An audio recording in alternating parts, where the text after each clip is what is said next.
नगरसेवक ते खासदार असा प्रवास कोण करणार?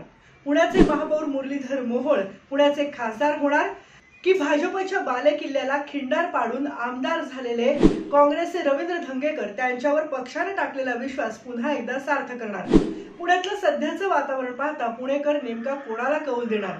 पुणेकरांचा उत्साह किंवा निरुत्साह कोणाच्या पथ्यावर पडणार? या सगळ्या प्रश्नांची उत्तरं तर 4 जूनला मिळतीलच, पण महत्त्वाचं आहे कायमच राजकीय प्रयोगशाळा राहिलेल्या पुणे लोकसभा मतदारसंघातून यावेळेला भाजपचा राजकीय प्रयोग यशस्वी ठरणार की काँग्रेसचा राजकीय प्रयोग यशस्वी ठरणार हे देखील पाहावं लागणार आहे आणि त्याचीच उत्तरं आपण या व्हिडिओमधून मिळवण्याचा प्रयत्न करूयात.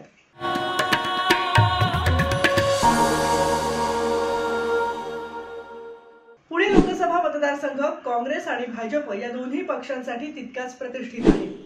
या मतदारसंघातली जातीय समीकरणं दिसतात तितकी सोपी नक्कीच नाही. अगदी सुरुवातीपासूनच पुणे लोकसभा मतदारसंघ काँग्रेसचा बालेकिल्ला राहिला आहे. जवळपास 10 वेळा काँग्रेसचे खासदार या मतदारसंघातून निवडून गेले. 1991 मध्ये अण्णा जोशी यांच्या रूपानं भाजपला पहिल्यांदाच पुण्यामध्ये खासदार मिळाले. त्यानंतर काही वर्षांनी पुणे लोकसभा मतदारसंघ हा कलमाडींचा मतदारसंघ, कलमाडींचा बालेकिल्ला म्हणून ओळखला जाऊ लागला. 2004 आणि 2009 मध्ये सुद्धा सुरेश करमाडी हेच पुण्याचे खासदार होते. त्यानंतर मात्र कॉमनवेल्थ घोटाळ्यामध्ये त्यांचं नाव आल्यानं काँग्रेसनं त्यांचं तिकीट कापलं आणि विश्वजित कदम यांना संधी दिली. 2014च्या मोदी लाटेमध्ये मात्र भाजपचे अनिल शिरोळे यांनी पुणे लोकसभा मतदारसंघ काँग्रेसकडून खेचून घेतला आणि 2019च्या निवडणुकीमध्ये गिरीश बापट यांनी तो कायम राखला. पण पहिल्यापासूनच पुणे ही राजकीय प्रयोगशाळा राहिली. सुरेश करमाडी राजकारणापासून दूर गेले आणि त्याचा फायदा घेत पहिल्यांदा राष्ट्रवादी काँग्रेसनं भाजपसोबत हातमिळवणी करत पुणे पॅटर्न अस्तित्वात आणला होता. हा देखील त्यावेळचा एक यशस्वी राजकीय प्रयोगच होता. 2017 मध्ये भाजप महापालिकेत सत्तेवर आली होती. 2019च्या निवडणुकीमध्ये गिरीश बापट हे लोकसभेवर निवडून आले, पण विधानसभा निवडणुकीत मात्र भाजपचे 2 आमदार पडले होते. कसबा मतदारसंघाच्या आमदार मुक्ता टिळक यांच्या निधनानंतर झालेल्या पोटनिवडणुकीत भाजपच्या परंपरागत मतदारसंघ कसब्यातून काँग्रेसचे उमेदवार रवींद्र धंगेकर यांनी महायुतीच्या हेमंत रासने यांना पराभूत केलं होतं. कसब्यामध्ये ब्राह्मण उमेदवाराऐवजी भाजपनं रासनेंना उमेदवारी दिली, पण ते पडले. तर काँग्रेसनं धंगेकरांना संधी दिली आणि ते विजयी झाले.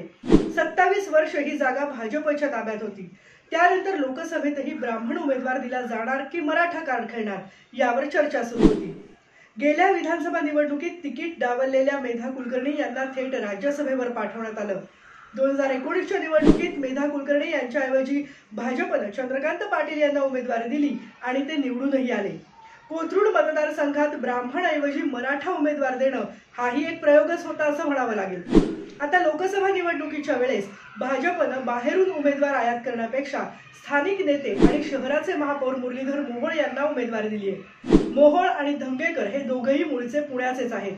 स्थानिक राजकारण आणि समाजकारण यामुळे हे दोघंही जण पुणेकरांना चांगलेच परिचित देखील आहेत. त्यातच यावेळेला राज ठाकरेंचे अत्यंत जवळचे समजले जाणारे वसंत मोरे यांनी मनसेला जय महाराष्ट्र केलं आणि वंचितकडून पुण्यात उमेदवारी अर्ज भरला. एरवी पुण्यामध्ये काँग्रेस आणि भाजप अशी थेट लढत होते. यंदा मात्र वसंत मोरेंमुळे ही लढत तिहेरी होणार आहे. कुस्तीमुळे आणि स्वच्छ प्रतिमेसाठी मुरलीधर मोहोळ ओळखले जातात, तर 27 वर्ष भाजपच्या ताब्यात असलेला विधानसभा मतदारसंघ खेचून घेऊन धंगेकरांनी देखील आपली ताकद दाखवून दिली आहे. आता यावेळच्या उमेदवारांवर नजर टाकली तर पुण्यातली लढाई ही 3 नगरसेवकांची खासदारकीसाठीची लढाई असल्याचं जाणवतं. पुणे लोकसभा मतदारसंघासाठी अगदी देवेंद्र फडणवीसांपासून ते अनेक नावांची चर्चा झाली. मुरलीधर मोहोळ यांचा उमेदवारी अर्ज भरण्यासाठी भाजपमधले सगळे नेते मतभेद विसरून एकत्र आले होतेच, पण मनसेनंही त्यांना साथ दिली. भरपूर शक्ती प्रदर्शन झालं.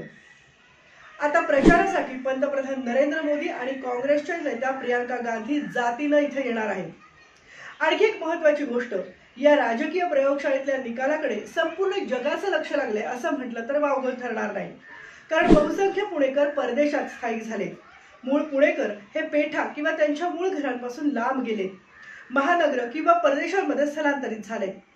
शिक्षणासाठी नोकरीनिमित्त पुण्यात स्थायिक होणाऱ्यांची संख्या वाढतीये आणि त्यामुळे पुण्यातले मतदार आणि त्या मतदारांचा कलही बदलतोय. हीच गोष्ट राजकीय पक्षांनी हेरली आहे. आणि त्यामुळे आता पुण्यातल्या प्रयोगशाळेतून कोणत्या पक्षाचा खासदार संसदेत जाणार याची उत्सुकता प्रचंड वाढली आहे।